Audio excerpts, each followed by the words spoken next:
नमस्कार दोस्तों, मेरा चैनल कथा भक्ति सागर में आप लोग का स्वागत है। आज हम श्री दुर्गा सप्तमी की पहला अध्याय सुनेंगे। श्री महर्षि मार्कंडेय जी बोले, भगवान सूर्य के पुत्र स्वर्णी की उत्पत्ति की कथा को मैं विस्तार से कहता हूँ, आप ध्यान से सुनिए। सूर्य की स्त्री छाया से उत्पन्न स्वर्णी जगजननी महामाया की कृपा से जैसे जैसे मनवंतर के अधिपति बने, वह विशिष्ट कथा सुनिए। प्राचीन काल में सर्वरोचिस मान्यवर के चैत्यवंशी राजा सूरत समस्त पृथ्वी के चक्रवर्ती राजा हुए। वे प्रजा का अपने पुत्रों की भांति पालन करते थे। यौवन राजाओं से राजा सूरत की शत्रुता हो गई। दुष्ट दल राजा सूरत से उनका भयंकर युद्ध हुआ और थोड़ी सेना होने के कारण यवन राजाओं ने सूरत को हरा दिया। तदुपरांत राजा अपने नगर में आकर राज्य करने लगा, तो भी अन्य शत्रु राजाओं ने राजा सूरत पर चढ़ाई कर दी और नगर में भी दुराचारी मंत्रियों ने राजा का कोष, सैन्य तथा समस्त वस्तुएं छीन ली। तब राजा हार कर अकेला ही घोड़े पर सवार हो शिकार खेलने के बहाने घोर जंगल में चला गया। वहां उन्होंने महर्षि मेघा का सुंदर आश्रम देखा, जो अहिंसक सिंह आदि पशुओं तथा शिष्यों और मुनियों से सुशोभित था। वहां बैठे हुए महर्षि मेघा को राजा सूरत ने नमस्कार किया और मुनि से उचित सत्कार पाकर उसी आश्रम में रहने लगे। कुछ काल के बाद फिर वह अपने राज्य तथा प्रजा की चिंता से विचारने लगा कि जिस राज्य को मेरे पूर्वजों ने भली भांति चलाया और प्रजा का पालन किया, वह आज मुझसे दूर हो गया।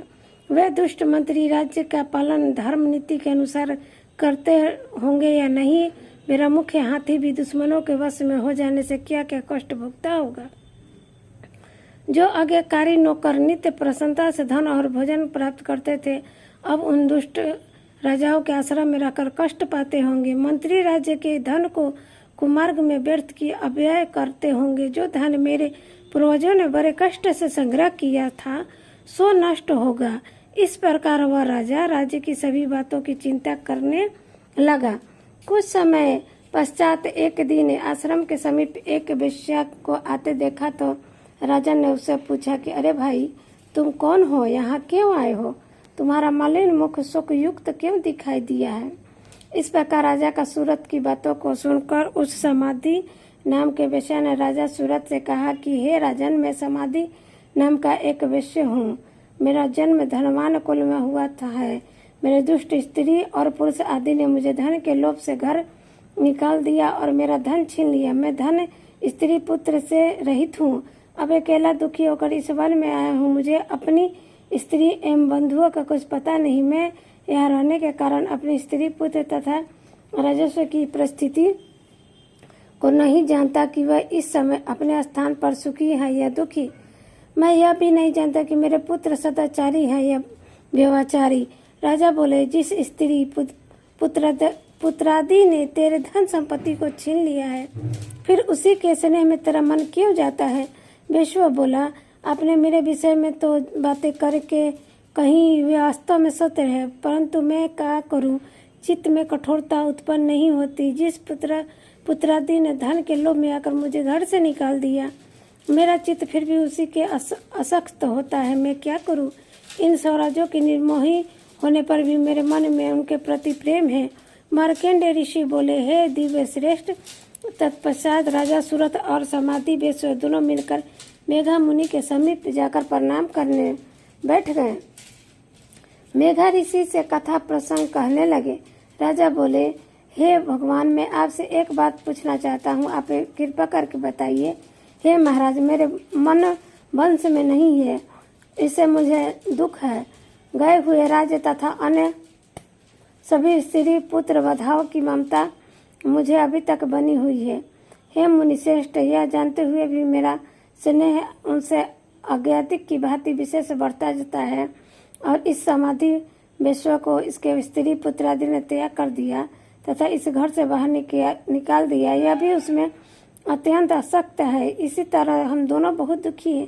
हे महाभाग, इसके दोष को जानते हुए भी हम दोनों का हृदय उनके प्रति ममता में आसक्त रहता है। इतना ज्ञान होते हुए भी ऐसी ममता क्यों है? हम दोनों के अज्ञानियों की भांति मूढ़ता क्यों उत्पन्न हो रही है? महर्षि मेघा ने कहा, समस्त जंतुओं को अपने योग्य ज्ञान होता है। हे महाभाग, सभी प्राणी पृथक पृथक होते हैं। कई दिनों में नहीं देखते तो कोई रात में नहीं दिखता, कोई दिन में नहीं देखता तो कोई रात में नहीं देखता, कोई दिन रात्रि में समान दृष्टि से देखता है। पुरुष ज्ञान युक्त है, यह सत्य है, इसमें संदेह नहीं है। केवल इसमें ही नहीं, सभी पशु पक्षी मृग आदि में भी मनुष्य की भांति ही ज्ञान होता है। यह स्थूल ज्ञान होता है। जैसे मनुष्य में अहंकार आदि की इच्छा होती है, वैसे ही पशु पक्षी में अहंकार, विहार, निद्रा और मैथुन आदि की इच्छा होती है। ज्ञान होने पर भी पक्षियों को तो देखो, भूखे होने पर भी ममता बस अपने बच्चों को भोजन चोच में स्नेह से चुगा लेकर प्रसन्न होता है। हे राजन, मनुष्य भी अपने पुत्र पौत्र से इसी भांति बर्बरता करते हैं। वह पालन पोषण इस इच्छा से करते हैं कि जब हमारी वृद्धावस्था में आएगी तब हमारा पालन पोषण वे करेंगे। क्या तुम यह नहीं देखते कि पुत्राधीन उनका भरण पोषण न भी करे तो वह भी माता पिता को करते ही हैं, क्योंकि विश्व की स्थिति को रखने वाली महामाया के प्रभाव से वे मुंह में गड़े में डाल दिए गए हैं। इसमें कोई हर्ज नहीं है, क्योंकि वो यह भगवान विष्णु की योग्य निंद्रा है, जिसे संसार मोहित हो जाता है। यही भगवान की महामाया है। वह भगवती देवी बड़े बड़े ज्ञानियों के चित्त को जबरदस्ती खींचकर मुंह में डाल देती है। यह देवी ने ही चराचर विश्व को उत्पन्न किया है, और यह देवी प्रसन्न होकर भक्तों को वरदान देती है, जिससे मुक्ति मिलती है। वही मुक्ति के परम हेतु सनातनी ब्राह्मण ज्ञान स्वरूप विद्या है। राजन बोले, हे भगवान, आप जिस महामाया कहते हैं वह कौन सी देवी है? वह कौन देवी है? कैसे उत्पन्न हुई? उसका कार्य क्या है? उसका स्वभाव स्वरूप आप उत्पत्ति आदि के विषय में कुछ सुनना चाहता हूँ, सो आप सभी वृत्तांत से मुझे सुनाए। ऋषि ने कहा, यह देवी नित्य और चराचर में व्यक्त है तथा उनकी उत्पत्ति अनेक भांति से हुई। उस कथा को तुम मुझसे सुनो। यह भगवती देवताओं के कार्य सिद्ध के लिए उत्पन्न हुई थी और अजन्मा होकर भी उत्पन्न कहलाती है।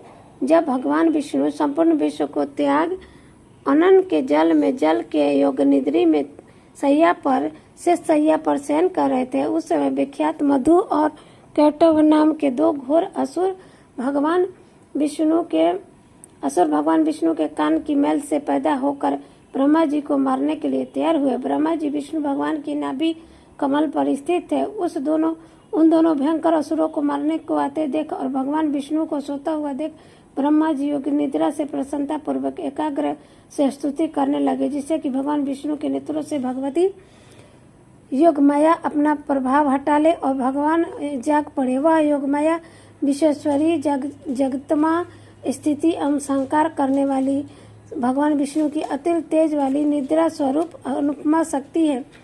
ब्रह्मा जी बोले, हे महामाया, तुम स्वाहा देवताओं को पालने वाली हो, तुम स्वाहा परमेश्वरों को पोषण करने वाली हो, तुम ही वष्टकार स्वस्थ इंद्र को ज्ञान का हिस्सा पहुंचानी वाली हो, अमृत भी तुम हो, अक्षरों में स्वर में तुम ही हो तथा नित्य आदि मंत्रा तुम ही हो। हे देवी, तुम संध्या सावित्री और संसार की जननी हो, मातेश्वरी, विश्व को उत्पन्न पालन और संहार करने वाली हो। आप ही महाविद्या, महादेवी, महासूरी हो। आप ही समस्त चराचर के तीनों गुणों को तो उत्पन्न करने वाले प्रकृति हो। आप ही काल रात्रि हो। आप खंड, शूल, घोर, गदा, चक्र, शंख, धनुषवान, भुसुंडरी, परिधि आदि अस्त्र शस्त्रों को धारण करने वाली हो। हे देवी, आप ही सौम्यता तथा संसार में आप ही अति सुंदर हो, पर तथा अपरों में श्रेष्ठ आप ही परमेश्वरी हो, जो इस विश्व की रचना और पालन संहार करते हैं।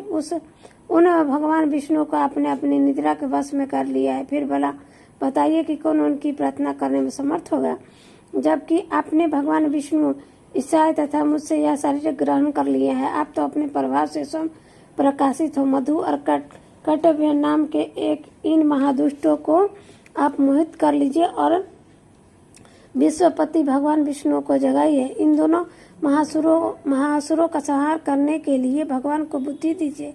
ऋषि बोले, इस प्रकार जब ब्रह्मा जी ने मधु और कैटव असुरों के संहार के लिए तथा भगवान विष्णु को जगाने के लिए तामसी देवी के प्रार्थना की तो उसी समय भगवान विष्णु के नयन, मुख, नाक, भुजा, हृदय और वक्ष स्थल से निकलकर अशक्त योगमाय उपस्थित हो गए और योग निद्रा से भगवान जाग गए।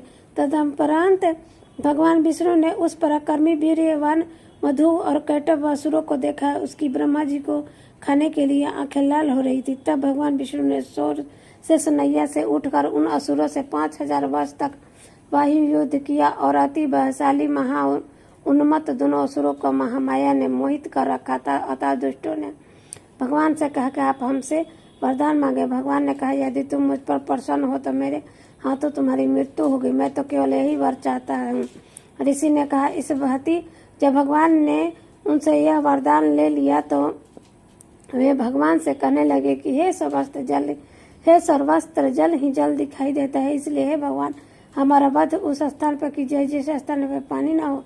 ऋषि मेघा ने कहा। तब भगवान विष्णु ने शंख, चक्र और गदा धारण किया और उन्हें तथास्तु कहा और दोनों के सिर अपनी जंघा पर रखकर चक्र से काट दिया। इस प्रकार यह माया देवी ब्रह्मा जी की प्रार्थना करने पर स्वयं उत्पन्न हुई है। राजन, मैं अब इसके प्रभाव को बताता हूँ, आप दूसरा अध्याय सुनिए।